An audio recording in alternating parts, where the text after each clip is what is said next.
Sea change is the biggest change I have ever seen in a company of our size in our business. This change will be fundamental to everything we do. It started out 5 years ago as how do we exit Forest Park because of the issues that we have there with noise and environment. But the more we looked at it, the more we realized that it was an opportunity to reconfigure the business. Dictionary definition is a notable and structural transformation, and that's exactly what it is. It's a transformation at the end of the day of the way we think, the way we do business, the sense of urgency. It's a cultural transformation. It's a company that's been around for over 80 years. It has an enormous amount of respect in the marketplace. It has a history unlike any other independent engine provider out there. But we recognize that in the future, things are going to be different. And so we wanted to make sure that if we were going to make a change, it was going to be a change that would last for the next, 60 to 80 years. So that's what Sea Change is, evolved into for us, and it's been a very exciting time for us.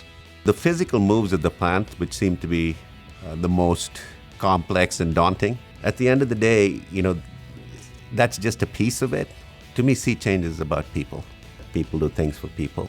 We took a lot of time and effort in looking at various ways and means that we could better serve customers, and from that evolved what I would encompass Sea Change under, which is the total transformation of Dallas Automotive.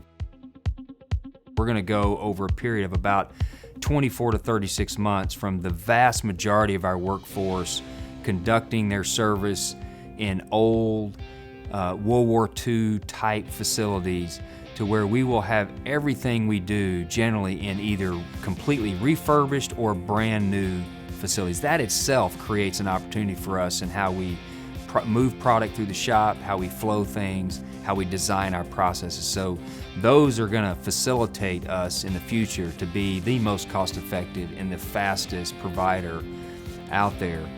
In the design, that was one of the key focuses, is making sure that everything we were doing was not just for aesthetics, but for the safety of the employee. It's been a really dynamic management of change to make everything come together, and as the Health, Safety, Environmental Coordinator, each of those aspects were things that we had to look at in terms of the planning, make sure that we had the necessary safeguards in place for our people, make sure that we were dealing with our environmental issues in accordance with regulations, and that we all remained healthy. Because of that safety, people really pay attention to what they're doing. There's a lot of attention to detail, there's a lot of understanding about cause and effect, and that's what it takes to really be great. The first thing you see when you walk in the building is a big sign right now that reads 307 days since the last injury, and that's a big thing here. For me, if anything, it's actually much more impressive, our safety record, to have what it is right now, considering all the changes that we're going through and all the movement, all the moving pieces that are happening. We moved ourselves. The workforce moved, and we have not had one scratch, not one injury. So that says a lot too for how they treat safety here, and that's a big part of who we are now too. We'd bring in new crew members or another crew or different folks or a different piece of the project that would require a different crew. They sort of trained us on the spot. They were always willing to do the toolbox training or the set down. So we found that pretty refreshing. The culture here is well communicated, I can tell.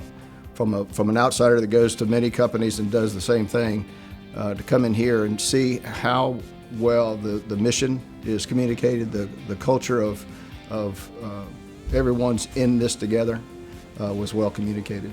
This process has forced people to start thinking and looking at what they do, their role, how they can do their job in a better way to contribute to the direction that the company is moving. Let's get it done faster, let's get it done better, let's reduce the errors, let's really focus on keeping our employees safe, and every aspect of that was brought in, down to the lighting in the high bay, down to arm's length at workstations. Everything was thought through. The idea of continuous improvement, trying to always look for the best ways to do things, It's more about fostering an attitude of teamwork amongst all of the employees, and it really made the process quite enjoyable. We're actually taking ownership. It's our business. It's just not about management versus employees. It's the whole shebang. Everybody's involved. The higher-ups have always been very open-minded about letting us, get our ideas out there. And it may not be the best, but a lot of times they'll let us roll with it. And if it doesn't work, then okay, we backpedal and we find, plan B, plan C, however many times it takes to make it better for everyone. During this process, not only has the facility grown, but our people as leaders have grown. Those in each area of our business have stepped forward and taken on leadership roles and demonstrated a willingness to not only just do the work, the everyday work, but actually be involved, take on additional responsibility. Change is not easy. None of us like it. But that is what this is about. It's about change, right? The move went very well, the physical move, but then the acceptance in this facility from the other facility was just outstanding, and it's made our transition so much easier. And I've even commented to people how it feels like we've been here forever. If we can do all that in 8 weeks, we can do anything. It's exciting. It's exciting to see that they are willing to change. This was a big jump for everybody, and to take that risk and that chance was big. This sea change is all about winning. It's all about putting us in a position that's going to take the company forward and make our company great for the next 80 years.